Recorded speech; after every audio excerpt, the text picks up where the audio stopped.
Hello and welcome to Arirang News, coming to you live from Seoul. I'm Kwon Jang-ho, and it's good to have you with us. With the groundbreaking ceremony for the Inter-Korean Rail and Road Reconnection project having successfully taken place on Wednesday, we now take a look at what comes next. I'll be sitting down with our expert to further discuss the implications of yesterday's events. But first, we start with the latest headlines of today by turning to Devin Whiting at the News Center. Devin? Hi, Jang-ho. We'll start with the South Korean economy. This month, consumer sentiment is up slightly after falling in November to a 21-month low. The Bank of Korea says it's because people are expecting to earn more next year when the minimum wage goes up. Our Go Ryun-hee reports.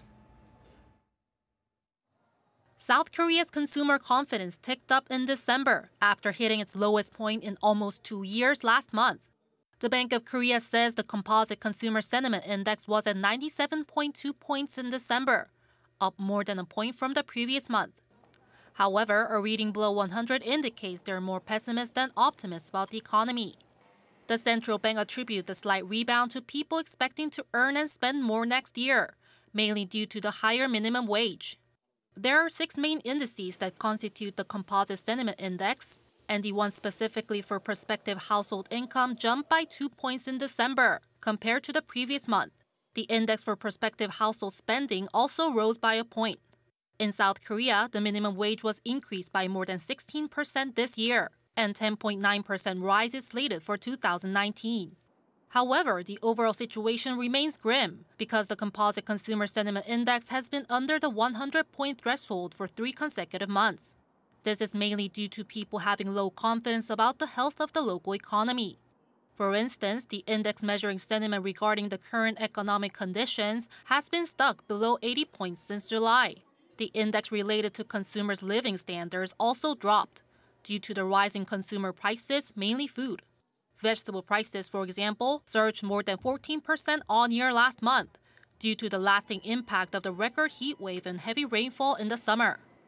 The central bank also pointed out that the index for prospective housing prices marked its lowest since February last year, meaning many people expect prices to fall in the near future.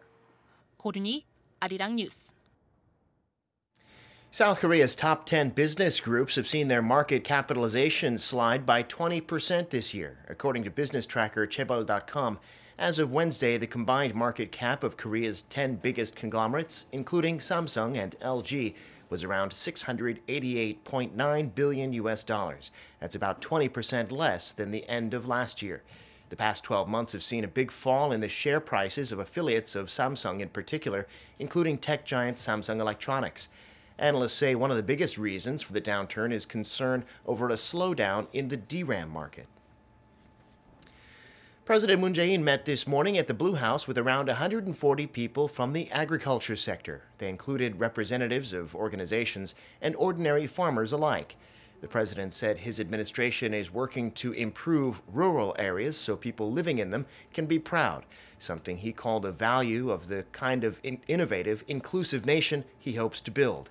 He also said that the needs of farmers will be at the center of efforts to integrate the so-called Fourth Industrial Revolution with agriculture. Even when it comes to policy on IT, he said government ministries will make sure the needs of farmers are met. The president also had a year-end lunch today with senior members, current and former, of the ruling Democratic Party of Korea. Their lunch was nearly 2 hours long, and they used it to exchange views, looking back on the year that's passed and welcoming a new one, especially when it comes to diplomacy with North Korea. The presidential office says that the elder politicians, like the former and the current assembly speakers, Chung Se-kyun and Moon Hee-sang, think highly of President Moon's role in the progress made so far with the North, and they said they hope he will continue to work towards establishing peace on the Korean peninsula. These senior politicians also asked the president to work especially hard on the country's economy, an area that's been struggling, and President Moon promised that he will. And as the two Koreas continue to work to reduce tensions, South Korea is planning to designate the demilitarized zone as an international conservation area in the first half of next year. The Environment Ministry said Tuesday that it will host 5 rounds of policy forums until May of 2019 and lay out detailed plans to preserve the area's biodiversity. Although the DMZ accounts for only 1.6% of South Korea's total area, it's home to over 20% of the species that live in the country. Officials from the two Koreas held a groundbreaking ceremony on Wednesday for their joint railway and road projects. The two sides had agreed to move ahead with the projects at their summit in April, but actually they've made on and off attempts to link their transport networks for almost 20 years. Oh Jung-hee reports. Railways running across the Korean peninsula have been cut since the two Koreas' division after the Korean War. In June 2000, the leaders of South and North Korea met for the first time, and their meeting led to an agreement to restore the peninsula's western Gyeonggi rail line. And that's how this train station, Torasan, came into being in 2002. Located only 700 meters away from the demilitarized zone, Torasan is the northernmost train station in the south. But despite the two Koreas' grand goal of restoring the railway, few trains have traveled along this route. After a test run in 2007, cargo trains used to cross the border on their way to the now suspended inter-Korean factory park, the Kaesong Industrial Complex, but those trains only ran from 2007 to 2008. Since then, Torasan Station has rather served more as a transit office between the two Koreas than a rail station. We've come 56 kilometers from Seoul to arrive at this border station, and from here, there's another 205 kilometers to go to reach Pyeongyang. But as you can see, the railway tracks here that stretch into North Korea are empty. South Korean trains that arrive here can't go any further. This is the last point on South Korea's Western Railway, but this station will also become the first train station heading to North Korea once the inter-Korean railways are connected. And this means a lot more than just increasing inter-Korean trade. It means that South Korea, which can only trade goods with Eurasian countries using shipping, will be connected to the continent's rail network, ending decades of isolation. The Trans-Korean Railway will be linked directly to the Trans-Manchurian and Trans-Siberian railways, which offer routes to other railways that cut through Eurasia. The distance goods have to travel would drop by 10,000 kilometers compared to shipping, reducing time and costs. North Korea is well aware of this fact. A senior North Korean government economist told the Associated Press the Korean peninsula has a great advantage in terms of location, and if Pyongyang uses railways from South Korea through Siberia, then other countries would prefer these rails to shipping. South Korea was able to join the Organization for Cooperation Between Railways back in June upon approval by 28 member states, including North Korea. Though the actual railway construction won't begin yet, and many more surveys need to be done, Wednesday's groundbreaking ceremony and Seoul's membership in the intergovernmental organization opens the door to future possibilities. Oh Jung-hee, Arirang News. I'm Devin Whiting, and those are your news headlines.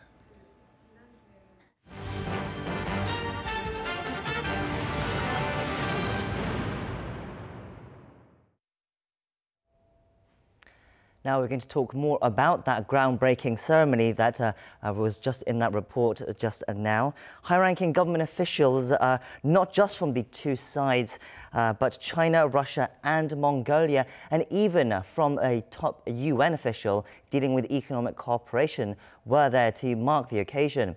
Oh Jung-hee again rounds up the events from yesterday.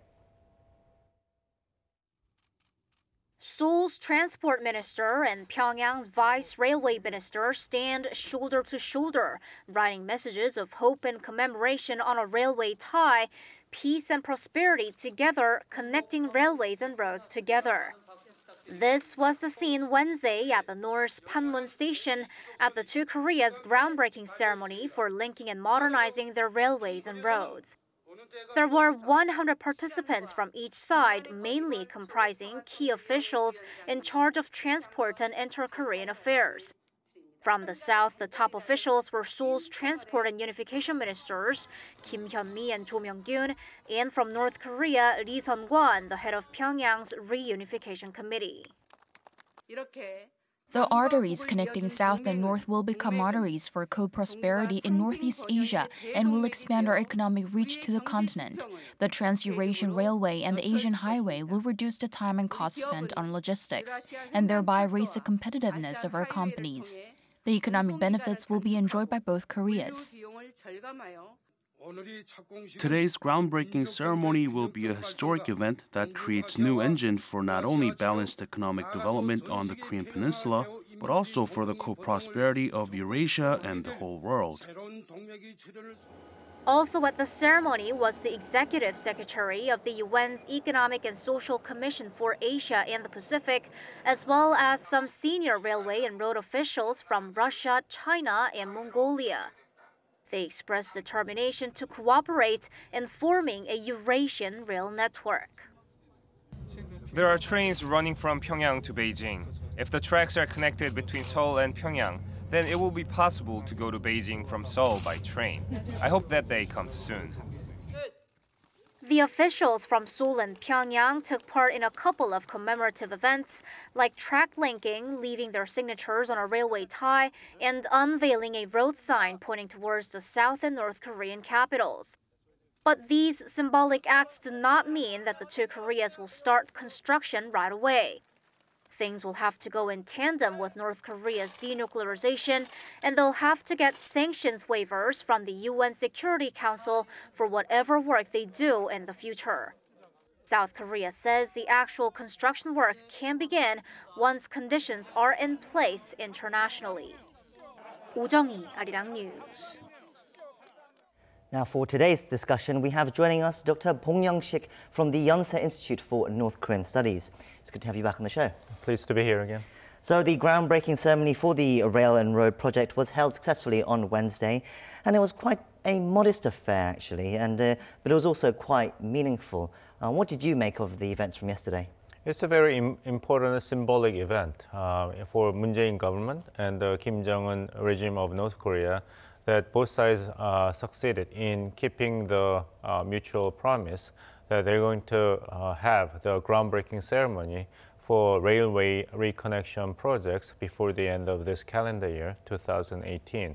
So it is a good start in terms of having ceremonial landmark for railway reconnection projects, but a lot more works lie ahead for both countries to actually get started with the project to get going.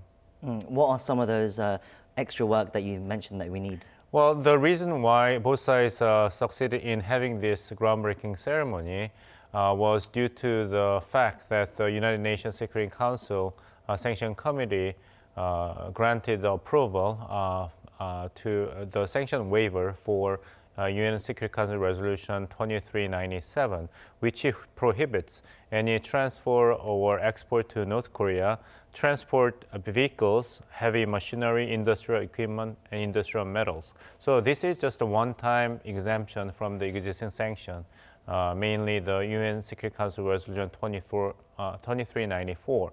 So without North Korea taking concrete steps toward the denuclearization, the sanctions, including UN Security Council Resolution 2397, will remain in place. So actual railway modernization and reconnection projects cannot start.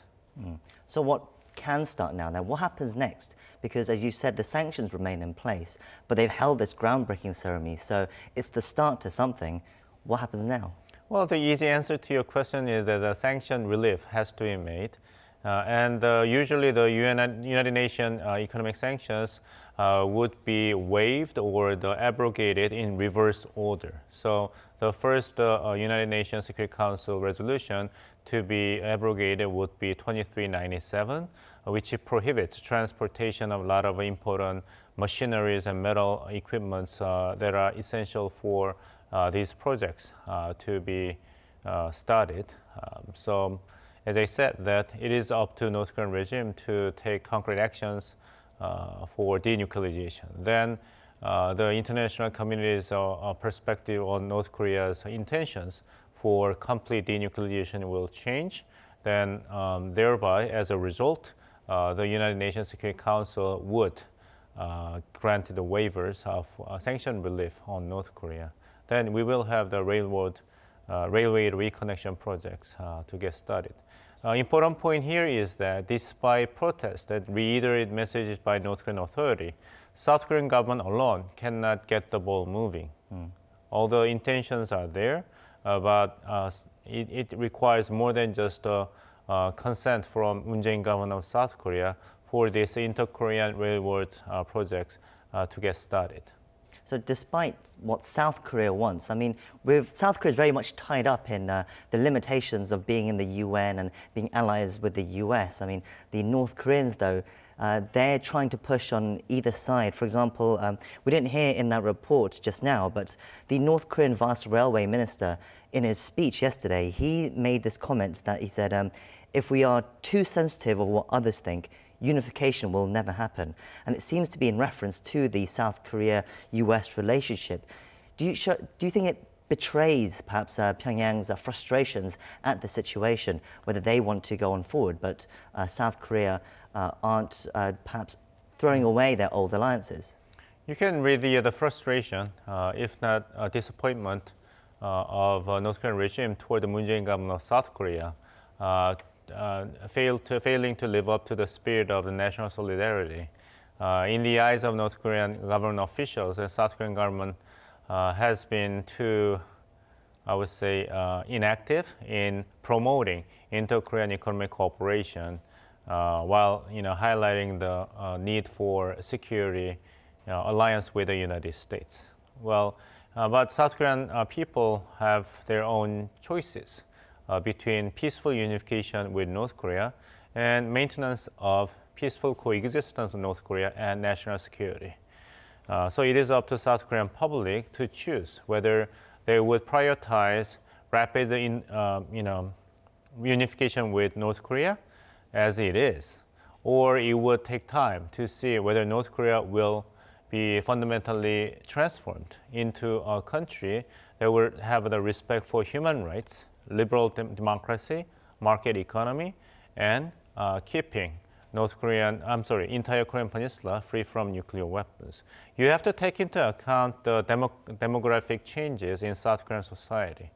Majority of South Korean population today do not have any direct experience or personal memory of ethnic nationalism or the days they used to live together as people in one Korea.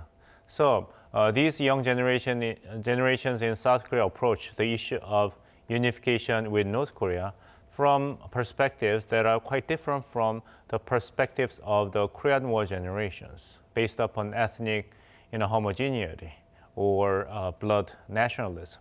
So without securing their support, young generation's support, then the Moon Jae-in government's effort to galvanize the public opinion in favor of moving really fast with North Korea toward ultimate goal of peaceful unification will not gain too much traction.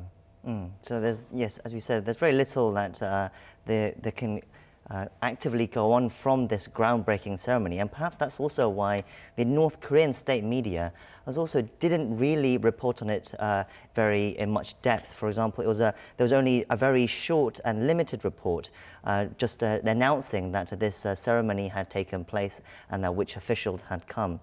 But considering how this project could be, are you surprised by their reserved response to reporting this? No, this is just an appropriate response report by the North Korean media, because unfortunately there are nothing so big, nothing so substantial to be reported by North Korean media. It is just a ceremony. It's a groundbreaking ceremony. It doesn't mean that the railroad reconnection projects has already gotten started. Even President Moon Jae-in of South Korea tried to tone down the significance of this ceremony in his press conference on his way back from the G20 summit meeting from Argentina. He did not describe this as a groundbreaking ceremony because he did not want to make any implications that this would be in conflict with the existing United Nations Security Council Resolution 2397. So he said that he would prefer to call this office opening ceremony, 개소식 in Korean language. So both sides try to downplay this ceremonial event as ceremony. But then, as we said, so as long as the sanctions are in place, nothing can move ahead. But then, is there any chance that you think Washington will be able to, willing to have any leeway on these kinds of sanctions? We might have got a hint recently because when Stephen Biegun came to South Korea, he announced that the Washington was reviewing its humanitarian policies towards North Korea. There's policies for humanitarian aid. So that perhaps suggests that Washington is now ready to open a few doors to perhaps negotiate with North Korea? Or is that going too far, do you think? Well, I mean, it depends whether the doors are numerous enough and large enough in the eyes of North Korean officials to respond positively to these actions taken by the Trump administration. Humanitarian assistance, if resumed, would provide North Korea with about $8 million worth of assistance, which is substantial as a humanitarian assistance, but extremely small compared to the magnitude of the sanction reliefs that North Korean government is expecting to come about from the United States. So this is just the small carrots provided by the Trump administration to give additional incentives to Kim Jong-un regime to come out and talk with Washington about denuclearization and building mutual trust, as both leaders had agreed in the Singapore summit meeting in June 12th. So it is up to North Korean regime to decide whether to seize these opportunities provided by the Trump administration, or it will continue to evade any high-ranked official meetings with the Trump government, including the potential second summit meeting between Kim and Trump. And even if the United States would agree on sanction reliefs, the railway reconnection and modernization projects have to overcome a lot of big hurdles. In North Korean economy, railway transportation accounts for 75%, 3/3 of transporting people, and 90% of the transporting freight, compared to South Korean economy depending upon railway system for about 25% of the passenger transportation and only 5% of the cargo transportation. And only 3% of the entire North Korean railway system has multiple tracks. So North Korean railway system has not been updated since liberalization from Imperial Japan in 1945. The average speed of a North Korean train, testify the riders, including the South Korean reporters who rode on the North Korean trail to witness the explosion of the Punggye nuclear test site. It is only as fast as bicycle riding. The average speed is about 40 kilometers per hour, even slower than that, compared to average speed of KTX of South Korea at 200 kilometers per hour. So you are talking about two different systems to be amalgamated, and which will take multiple years to be completed. So we have to think about this economic project in a very, very pragmatic and the long haul. It has to be very much a long haul flight, especially at the moment. The first hurdle that needs to be overcome, it seems, though, is this denuclearization negotiations between Pyongyang and Washington. But at least there is some good sign that that is still on the table, because Trump, he once again reiterated in a tweet on Christmas Eve that progress with North Korea is being made, and that he still looks forward to a summit with Kim Jong-un again. So this points to the fact that Trump still wants this to happen.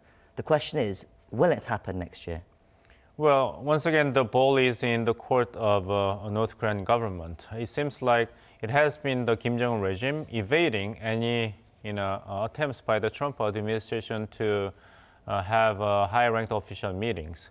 So if Kim Jong-un regime continues to engage in the same behavior, even the second summit meeting between Trump and Kim, which both leaders confirmed that they would like to have, may not take place, in the early part of 2019. Then 2019 is likely to be like 2017, when both leaders exchanged very harsh words, and the cloud of the military conflict on the Korean Peninsula was regarded as a possibility. So it is up to the two leaders to narrow their gaps and realize high-rank government-to-government meetings, including another summit meeting, in order to prevent the new year, 2019, from becoming like 2017, not rather peaceful 2018 that we enjoyed. Well, we'll have to keep an eye on that, how things develop in 2019, and we hope you're here as well to help us walk us through those as well with your insights as well. Definitely. Thank you very much. And that is where we will wrap things up. Thank you for tuning in. As always, I'll be back tomorrow, but in the meantime, stay tuned to Arirang for our latest newscast. Goodbye.